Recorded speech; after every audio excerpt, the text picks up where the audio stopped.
I'm going to talk to you about The Road to Serfdom by Friedrich von Hayek, more specifically about Chapter 4, which is the inevitability of planning. Hayek starts by pointing out that supporters of planning say that planning is necessary rather than just desirable.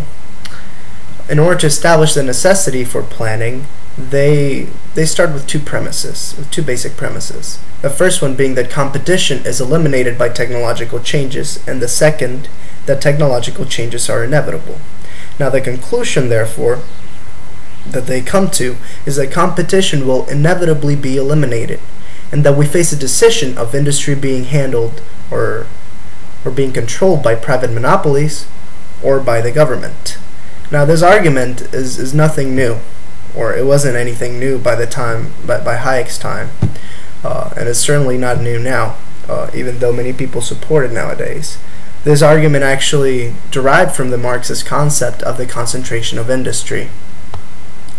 Now, to follow on their argument, then they establish a cause and effect relationship. The cause being that large firms can produce more at decreasing per unit costs, and then the effect being that large firms start underbidding to drive the small firms out of business.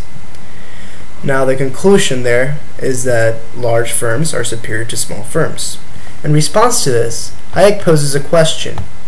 Now, is monopoly the result of technology or of the policies pursued by most countries? Now let's look at the argument that I already explained that central planners usually use. Now, if the argument is certain, if it is true that through the normal evolution of capitalism, monopolies arise, then one would think that they would first arise in nations with the most developed industries, with the most developed economies, with a higher degree of capitalism. But instead, if you look at it historically, and that's what Hayek does, instead they appeared in the last third of the 19th century in the US and Germany, which were by then very young industrial economies. Now, let's look at Germany. Germany was the first great experiment of scientific planning, or conscious organization. Since 1878, the government started enacting protectionist policies and started working through direct inducements and compulsion, which helped the growth of cartels and syndicates. Now, this was done through deliberate policy. This is how monopolies started in Germany. And similar measures were taken in the US in the last third of the 19th century. Now, it is interesting to look at England, because in England, monopolies didn't start rising until the 1930s.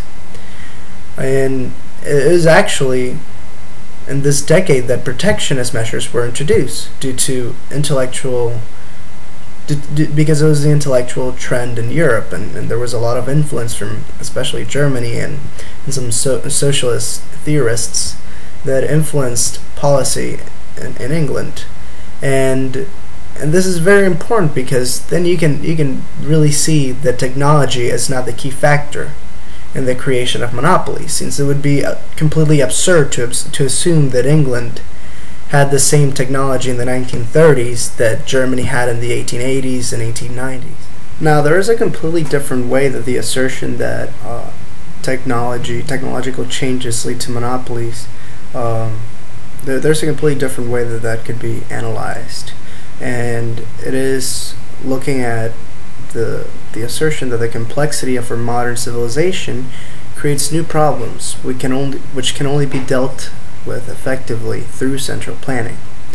Now, this is true to a certain extent, and Hayek admits that when it comes to public utilities. However, people that defend this argument usually refer to the increasing difficulty of obtaining a coherent picture of the economic process, of the entire economic process, and that therefore it is necessary to have a central agency that coordinates all these actions. In response to this, Hayek turns back to his theory of the impossibility of socialism, which basically focuses on the importance of information, and basically how it is impossible for some central agency or some sort of planning organization to gather all the information from the individual actors in order to come up with a decision and to dictate how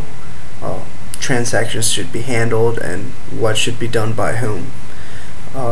This is exactly what the price system does, and that's what Hayek explains, that individuals with little bits of information happen to work very effectively in satisfying the needs around them and in making very educated decisions.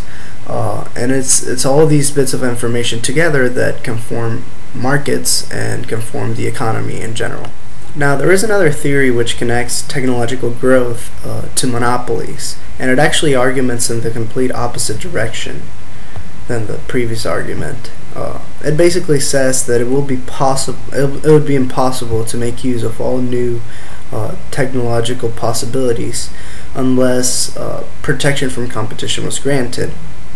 Now, the obvious response to this is that if there is a technological advancement that is truly superior and makes life better, then it should stand through competition. Now, it is possible that in some cases, in some instances, through standardization or the prohibition of variety beyond a certain point, we may obtain a more abundant outcome. And Hayek actually gives an example. Now, it's possible that if everyone drove the same car in England, the price of vehicles would go down just because of standardization, and then the vehicles could become better as well. And even though this outcome might be desirable to some extent, it would be given in exchange for freedom, which Hayek values and I value it as well, as one of the highest the highest values and the most important treasures that we have as human beings, as members of society.